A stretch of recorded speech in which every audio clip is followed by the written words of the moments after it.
Pemirsa, meski Ketua DPD Partai Demokrat Sumsel, Ci Ujang, telah menyatakan diri akan maju sebagai bakal calon wakil gubernur Sumsel dan berduet dengan Herman Deru, tidak membuat Holda menghentikan niatnya untuk maju di Pilkada Sumsel sebagai bakal calon gubernur Sumatera Selatan.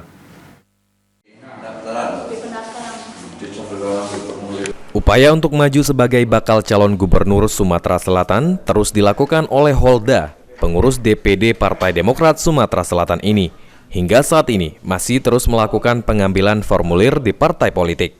Terbaru dilakukannya di DPD Partai Hanura Sumatera Selatan.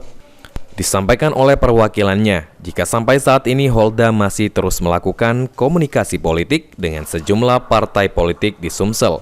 Sebagai bentuk keseriusannya maju di Pilkada Sumsel sebagai bakal calon gubernur Sumatera Selatan.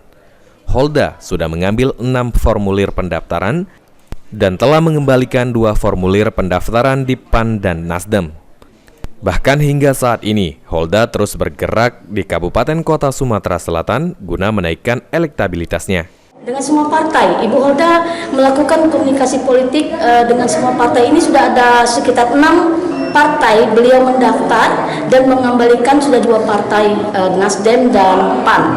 Nanti selanjutnya kita akan kembalikan juga formulir itu ke PDI, ke PKB, juga ke Hanura. Sementara itu, terkait siapa yang akan didukung oleh Partai Hanura di Pilkada mendatang, DPD akan membawa ke DPP untuk dilakukan pembahasan. Sejauh ini, nama-nama bakal calon gubernur dan wakil gubernur yang telah beredar di masyarakat sudah melakukan pengambilan formulir di DPD Partai Hanura Sumatera Selatan. Laporannya ke pusat, di pusat yang menentukan. Nanti di pusat tiap-tiap calon cagup ini memberikan paparan, terus nanti di sana yang menentukan. Firman Hidayat, PAL TV.